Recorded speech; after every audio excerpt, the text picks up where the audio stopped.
Okay, so I think we'll get started. So firstly, a very warm welcome to this session on open access policy developments. So thanks very much indeed for joining.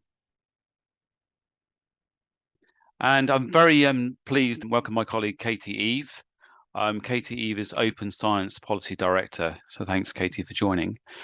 And for those of you that I haven't met, my name's Steve Wims. I'm Society Business Director, and I work in Elsevier's Journals Group.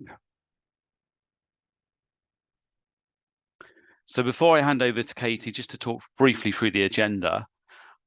So we've got the welcome and housekeeping. Then, of course, we have the open access policy developments, which Katie will talk through. So we're going to start with a few key definitions. So as I'm sure a lot of you are aware, there's a lot of different terms used to describe different parts of open access. So Katie's going to talk through those just to make sure we're all clear and aligned. Then talk about the policy landscape globally, and then how we at Elsevier have reacted to those policy developments, often on your behalf. And then Kate is going to delve specifically into the OSTP developments and provide an update. And of course, that's the Office of Science and Technology Policy in the US. So for those of you that have a large authorship in the US, that's particularly important. And then we've allowed some time at the end of the session for Q&A. And on that note, please do send through questions using the Q&A function that you can see on screen. So your audio will be muted, but the Q&A will be available. So do line up your questions. And what we would do is Katie will talk through her presentation, then come back to me at the end. Now, I should say that Katie's going to be running through some, quite a large, broader themes throughout. If you have any questions that are very journal specific, then the likelihood is that will be better answered by your specific Elsevier publisher. Just bear that in mind. And also, I should say this session will be recorded and will be made available to you afterwards. So do keep an eye out for that. So with that, Katie, delighted to hand over to you. Thanks, Steve. So good morning, good afternoon to all of you, wherever you might be in the world. As Steve mentioned, my name's Katherine Eve, and again, as he mentioned, I'm Open Science Policy Director in Elsevier's Access and Policy team. Just as a bit of background on myself, I've been with Elsevier for over 13 years in various roles, first as a publisher, then in communications, and as of last year, moved into my current role. And just a note to thanks Neil and Steve for inviting me to speak about open science policy developments to you today. Next slide, please, Steve.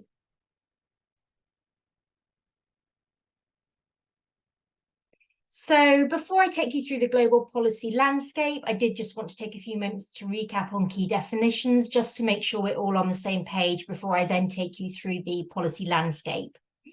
So here on the left-hand side, under Gold Open Access, this is where the final version of an article is made immediately accessible to everyone. Readers don't pay to access these articles. The article is made available to readers under a Creative Commons end-user license, and the author typically retains copyright and grants the publisher a license to publish their article. The cost of publishing under this model is recovered up front through an article publishing charge, sometimes termed an APC, which is paid by the author or more often their institutional funder. Sometimes you'll hear the term diamond open access, and this is where there are no costs to publish and the article is still free for readers. Funding models for that diamond open access model vary, but can include a range of financial support from publishers, learned societies, government agencies, or institutions, for instance. So then looking to the right-hand side, we have green open access. So this isn't an open access model in itself, which is important to understand, but it in fact refers to a version of the subscription article, usually the accepted manuscript, being made freely available after an embargo period, and typically under a non-commercial, non-derivative Creative Commons attribution license. Under the subscription model, the cost of publication is covered by readers or subscribers. Green Open Access, therefore, relies on that subscription model in order to continue to operate, and the embargo period is what enables this approach to be sustainable. Next slide, please, Steve.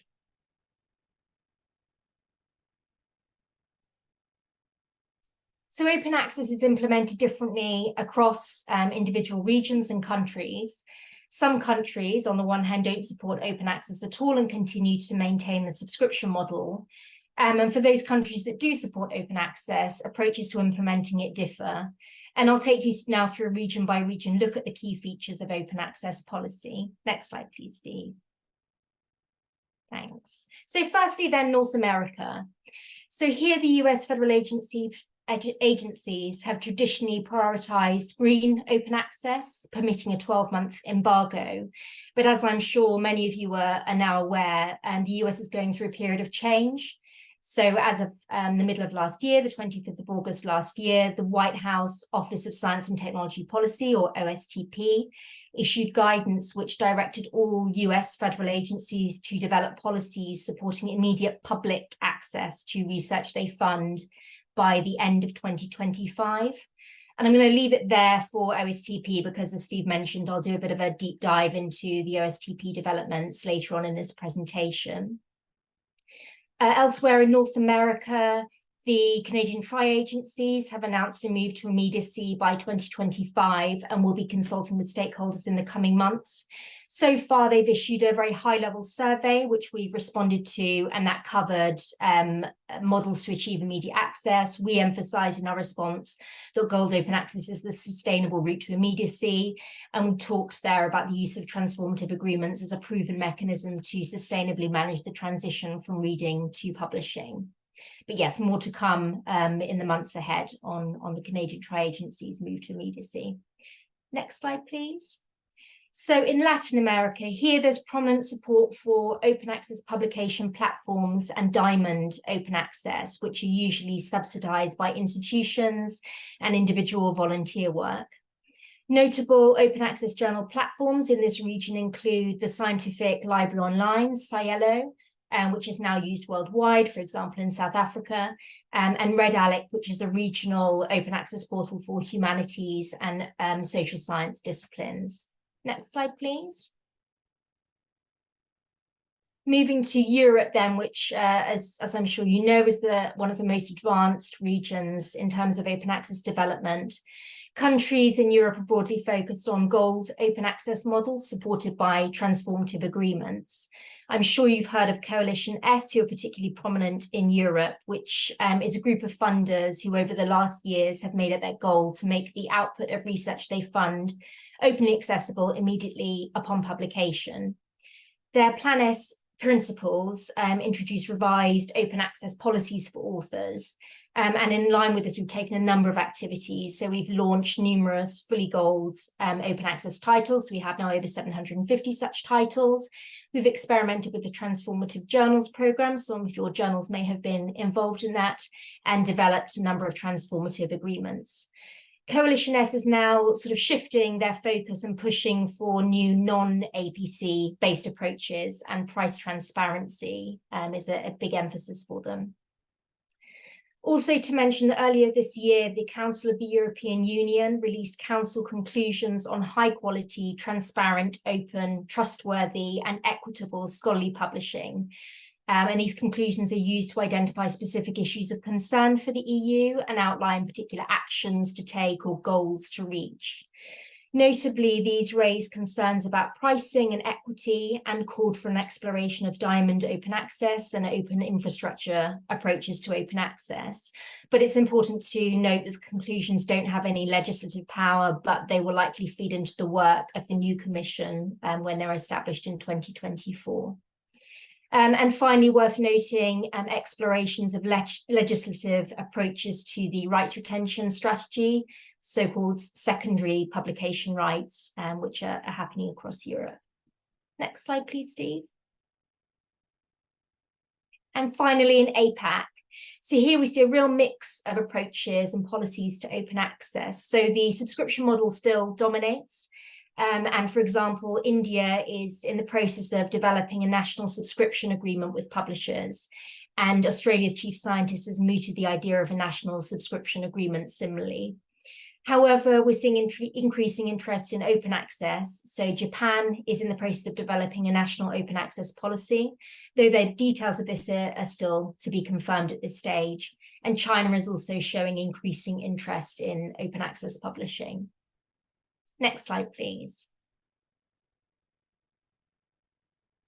So lots of policy developments, but what you probably want to hear about also is how Elsevier is responding to these policy developments. First of all, I just want to do a bit of sort of context setting in the global picture. So yes, while it's true gold open access is growing, there are still many fewer gold open access articles published each year than there are subscription articles. And it's simply the case, as we've seen, that open access is not a priority for some regions across the world, and globally subscription still dominates. And what this means for us as a publisher, and you as a journal, societies that are responsible for journals, is that we have to continue offering different options, so different publishing options that meet the diverse needs of researchers, institutions, and funders around the globe. At Elsevier, where there are policies that require immediacy, so require research to be made immediately available and for authors to retain copyright, our approach is to support that through the gold open access model. And that's because gold open access provides a sustainable route where publishers can be recompensed for their value-added services, and services which are in everyone's interest, that ensure quality, integrity, discoverability, and accessibility of research in perpetuity. Immediate access via the subscription model, so green open access, but immediate green open access, is being added as an option to some policies. And some funders and institutions ask their authors to add a statement to their article applying a Creative Commons attribution license and retaining copyright, which is known as the rights retention strategy. Important to note that most publishers don't support the rights retention strategy because it doesn't provide that means to compensate publishers for their investments. And over 60 organisations, including Elsevier, have signed a statement to this effect, which was developed by our trade association, the STM Association. What we see as the route to enable the transition to open access, a really clear pathway for open access, is transformative agreements. So under transformative agreements, which are established with institutions or consortia, groups of institutions, authors no longer have to find funds for APCs in hybrid journals because they're instead covered by their institution. Elsevier supports almost 2,000 institutions to publish open access in this way. And transformative agreements, as I mentioned, dominate in Europe. And what we've seen in Europe is that some countries have been able to achieve near 100% open access through establishing such agreements with publishers. So they really are tried and tested and proven mechanism to sustainably transition from reading to publishing. While gold open access provides equity of access, of course, every model presents different challenges, and some concerns have been raised about equity of the opportunity to publish under gold open access.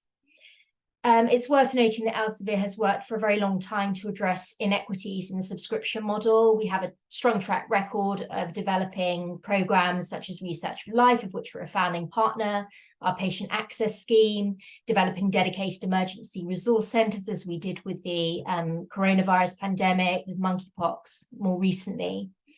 And it's important to understand that gold open access world is going to bring new equities, and we're working hard to address those. Diverse pricing models for open access publication tailored to different geographical regions can help reduce financial barriers to publishing in fully open access journals for researchers from low and middle income countries. Our partnership with Research for Life and the recently announced global pricing for open access pilot, which you may have heard launched in the last couple of weeks, are great examples of initiatives that help promote inclusion and equity in open access publishing. Finally, some are proposing diamond open access journals as a solution, but we should recognise that these have their own challenges. For example, only one third have preservation policies, and they do tend to have far lower citation levels. So they're not always suitable for the researchers to publish in. Notwithstanding, we're very open to experimenting, and we've continue to publish over 130 diamond open access journals as part of that commitment. So next slide, please, Steve. So in this final section of the presentation, I'm turning my attention to the OSTP memo and the developments that have taken place since. So I'm sure many of you are familiar with this, but just as a reminder, in the middle of last year, OSTP published a memo that recommended federal agencies update their public access policies in relation to open science by the end of 2024 to make peer-reviewed scholarly publications based on federally funded research and their underlying data freely and publicly accessible without embargo or delay by the end of 2025.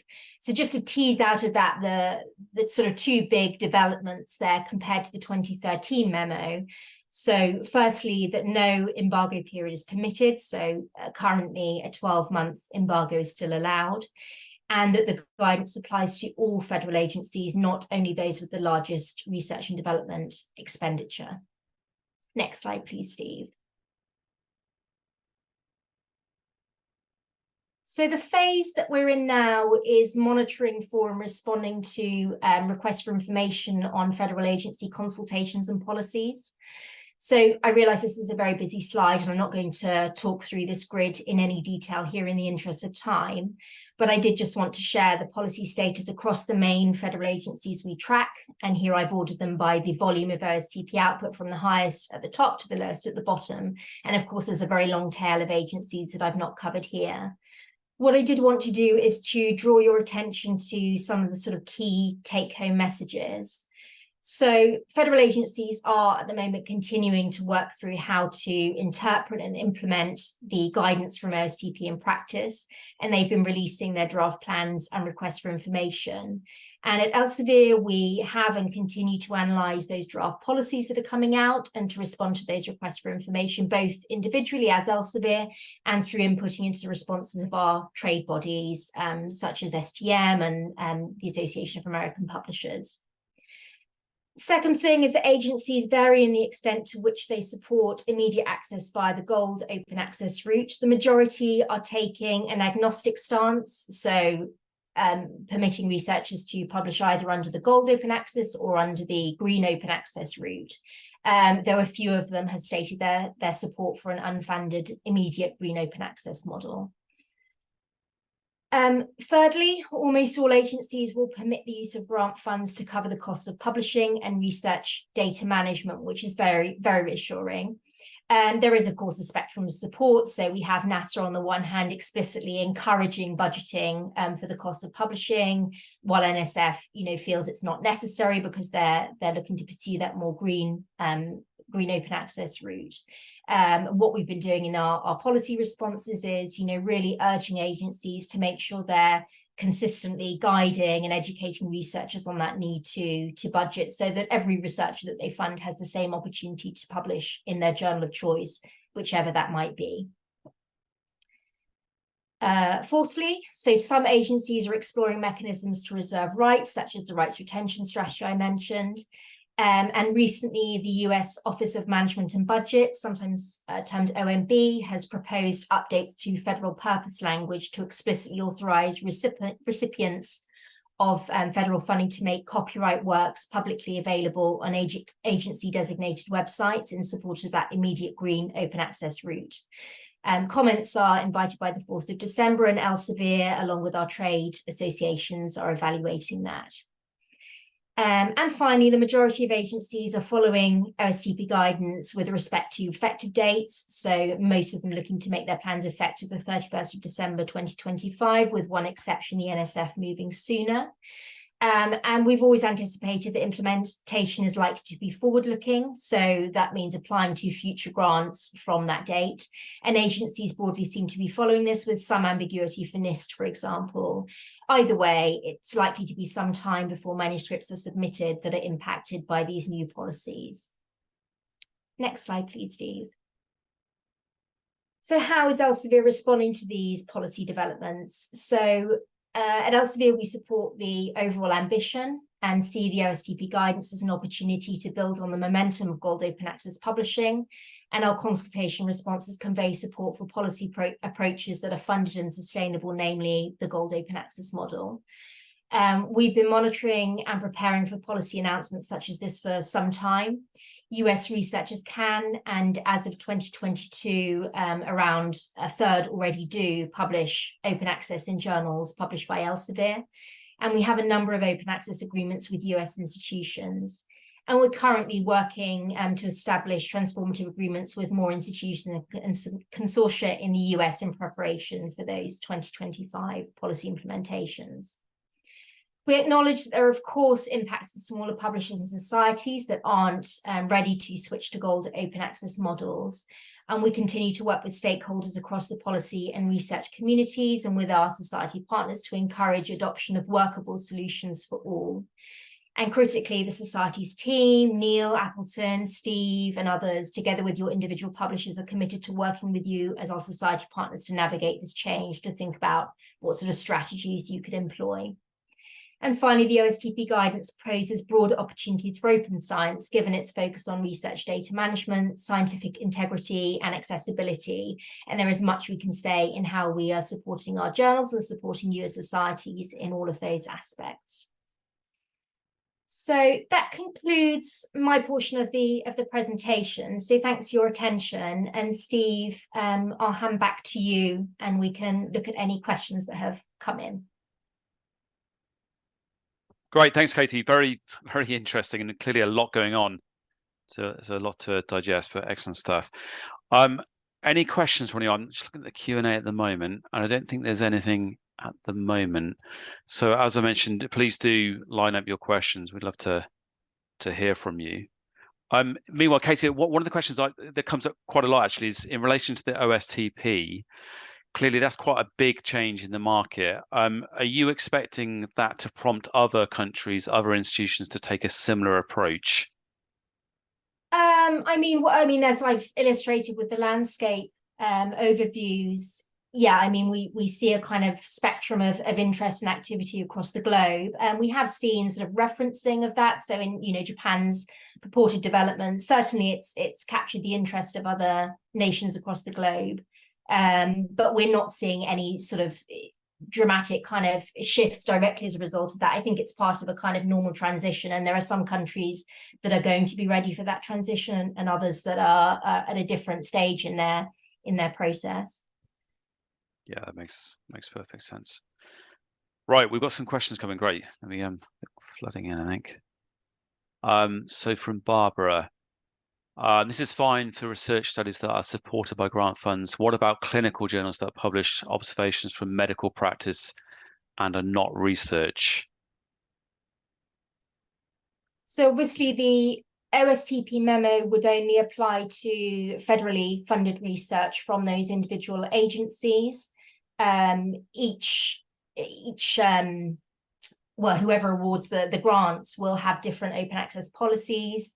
And there are obviously national policies that come into play.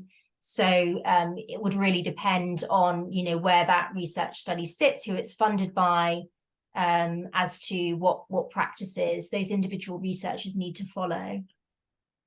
Yeah, no, good point. And I guess there's a broader point here about not everyone will have the funding available at all stages. So that's why a subscription journal route or subscription article route may be more appropriate for that particular article if it's a hybrid title. Yeah.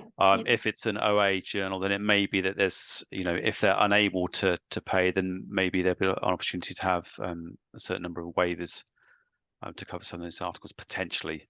And depending on where they sit across the globe, so yeah, fully open access journals, the Research for Life program kicks in. Our new pilot, so the geopricing pilot would potentially come into play depending on which journal it is.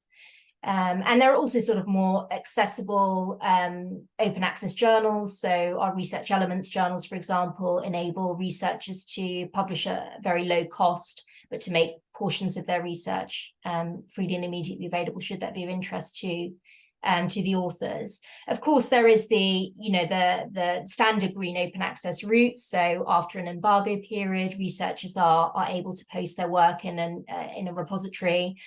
And the preprint is something that researchers always retain the rights to share.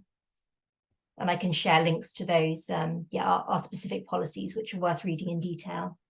Great, thanks, Katie. Actually, linked to that point, anonymous person here, is there a place where we can find all this information and the changes that are happening, especially when related to country policies, as you have mentioned?